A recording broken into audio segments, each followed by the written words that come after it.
about the metaphysics part of it, as well as the different kind of forms that what a form is, talking about the abstract concrete distinction that is in metaphysics, talking about metaphysics, and also talking a little bit about epistemology. This is just a little bit talking about, first of all, like, you can pretty much find Plato's Forms in any dialogue of his that you choose to read. In every dialogue, Socrates is talking about any certain sort of thing, like virtue, justice, the good, beauty, whatever. However, there's a form which corresponds to virtue, a form that is of beauty, a form that is of the good, a form that is of the just, or form of justice. There are the form itself. Previously, I've talked about Plato's allegory of the cave. You can go back and look at that, and that itself is about the forms itself. It's about the forms and knowledge thereof, knowledge of the forms themselves. And as we talked about there's opinion and then there's knowledge. Opinion is not on such a stable ground; it can change very quickly. However, knowledge is actual reason, it's actual rationality, which you really can't break that down as quickly as you could something like ikesia, like belief, or imagination. Stuff like belief or imagination, which is in the opinion side of the divided line, that's kind of more of what you could break down more easily. It's less stable. It has less of a ground to it. However, knowledge, in the two things we have in knowledge, first we have is dianoia, which is like belief, having to forming an actual belief of things, and the beliefs that you have of things, your basic beliefs, your foundational beliefs, things that are more difficult for you to just break down. As where if you were back here in imagination, you could probably break those things down more easily. Where in knowledge or dialectic, that's actual pure intuition of the forms themselves. And then as you go up out of the cave, as you move closer to actual dialectic or knowledge, you're coming closer to having more of an actual good picture of the forms and the way the world actually is. So Plato has what is called in metaphysics a realism. A realism, a basic idea of realism in metaphysics is that the world is objective, and there's the objective-subjective distinction. What is it for something to be objective? Objective means that it is, I guess the way I look at it, or the way that I describe objective, is that it is independent of our minds. It is there whether you see it or not. Is when I look at this marker and then look away from it, it's still going to be there because it is a objective thing. Where a subjective thing is like a dream, where if you're not having that dream, it's not there. It's or if you hadn't seen that dream in your sleep or whatever, if you didn't have that sort of hallucination or whatever, it would not have been there. A subjective thing, it means that it's a part of the subject, and the subject in philosophy is the consciousness, the self. Consciousness, the self, whatever you want to think about it. And as you get more into philosophy, you will see how things like the subject, the consciousness, the self, very, very different concepts. However, for our purposes right now, we're just going to think of those things very closely related. The consciousness, and consciousness itself is basically us, the self, where we have consciousness of things outside of ourselves, and that's the basis of that. In realism, Plato, throughout all of his forms and all of his dialogues, he has a realism, because the forms are objective things. The forms are things that are up in Plato's heaven and are always going to be there, whether you conceive of them or not, whether you come out of the cave or not. They're always going to be there. They are abstract, objective things. They are objectively real. And what does it mean for them to be objectively real?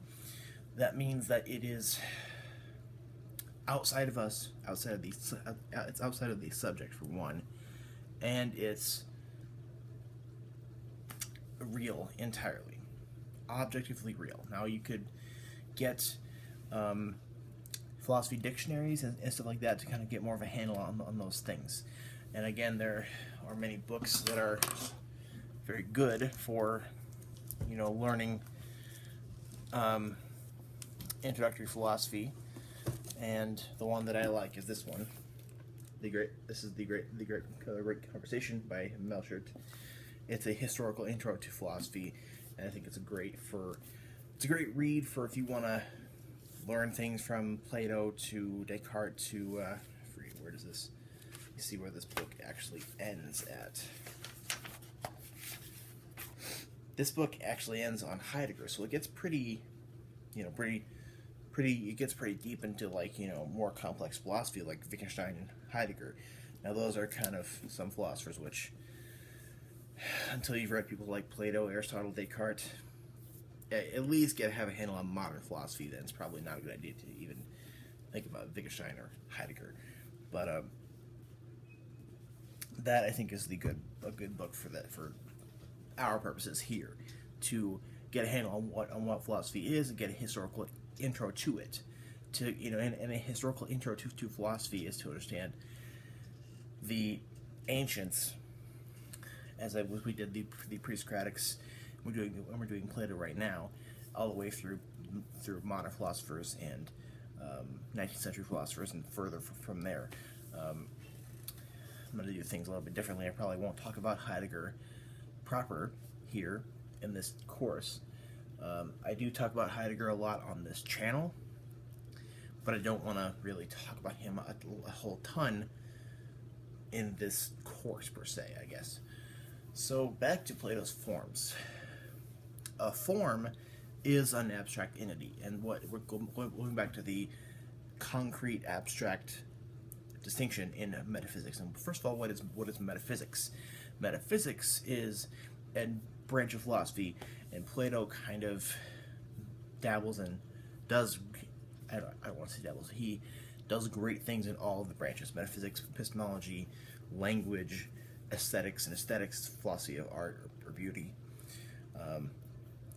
All the different kinds of things. Plato does, a ton of things in all of those different things. He makes groundbreaking things, and there's this one thinker on YouTube. His YouTube name is Thou Art That, but he has his name is Matthew Segal. He has a blog called Footnotes to Plato, because it's of a quote from Alfred North Whitehead, who says that all of philosophy since Plato are just footnotes to him. We are all, doing stuff. However, everything that we're going to do is just footnotes to Plato, because Plato did everything. Plato was just the master of all of it. He started all of it, and many would say that he's the best philosopher and has had the best theories about everything, and that nobody has really bested him since he, came out with all his dialogues, and all his dialogues were formally discovered and all this stuff. So a form is a abstract entity. Now this marker is a concrete entity. I've talked about this a little bit. A concrete entity is something that is an individual. Now an individual in metaphysics is like a particular. And a particular in metaphysics means that it's a specific individual thing, and that's just a certain thing, and certain universals, and a universal is kind of like a form. However, if we're going to talk about something like a form in recent metaphysics, we're going to use the word universal. Bertrand Russell. But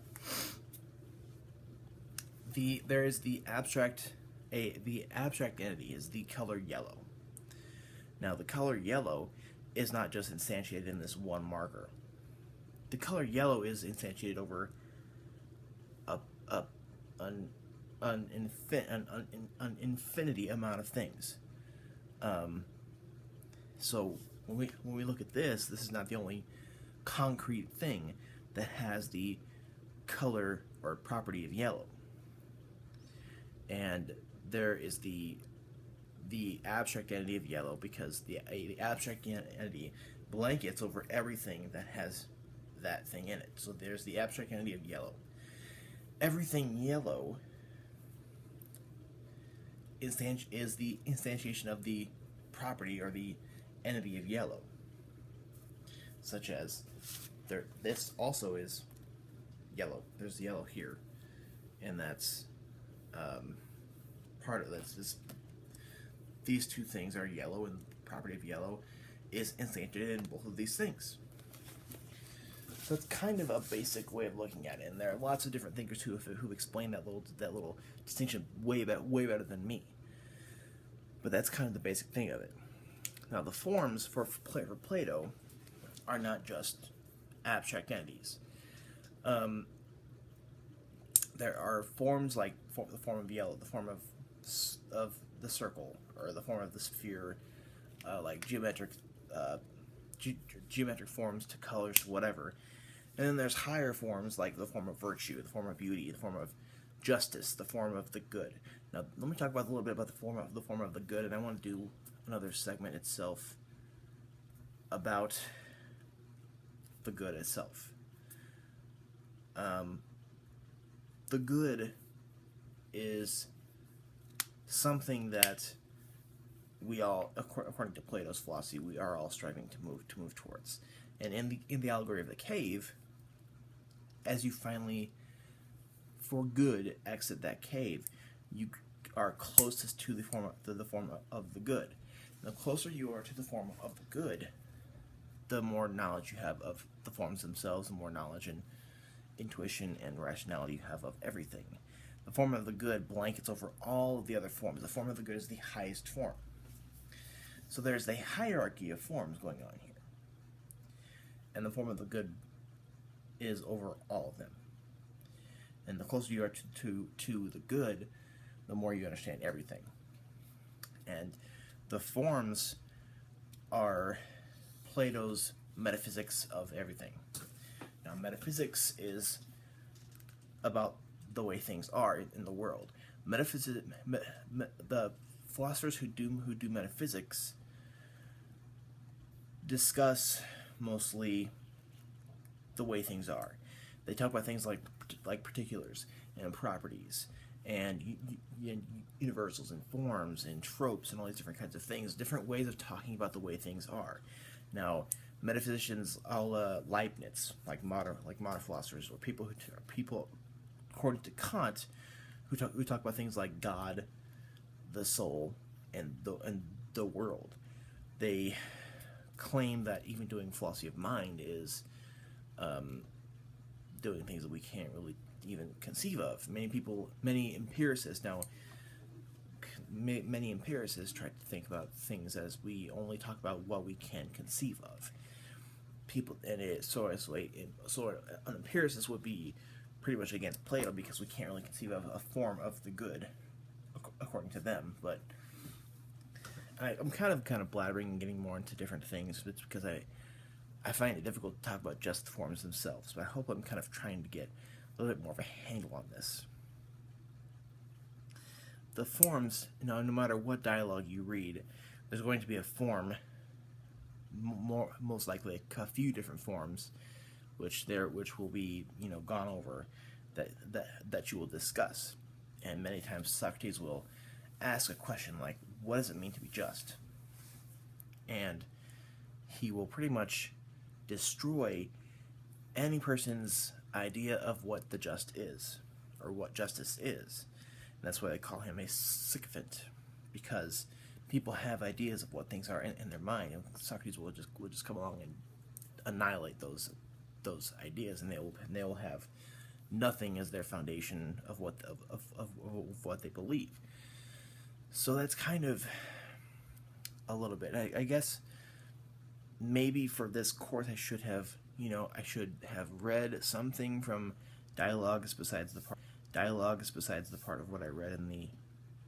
I think I read somewhere part of the Meno. No, that was in my epistemology one, but I feel like reading dialogues would probably get you more of a handle on this. So, and I will leave in the notes, there are a couple different dialogues if you want to get a more of a handle on the forms. The Republic is definitely one. It's a long read. There's like 11 books, 10 or 11 books, but it's worth it. It's worth it to finish the whole thing, because you will get in that one huge dialogue. He gives you a philosophy of everything, a political philosophy, epistemology, metaphysics, even a little bit about language and aesthetics too, as he kicks the poets out of the Republic. So another one is the Parmenides, and that he talks to the pre-Socratic philosopher Parmenides, and talks about how what is prior with one or many, because when we talk about abstract versus concrete, we have this question: what is prior, one or many? And Parmenides is going to kind of contrast with Socrates on this whole thing. And I'll leave in the notes, which I will put down there, I will leave more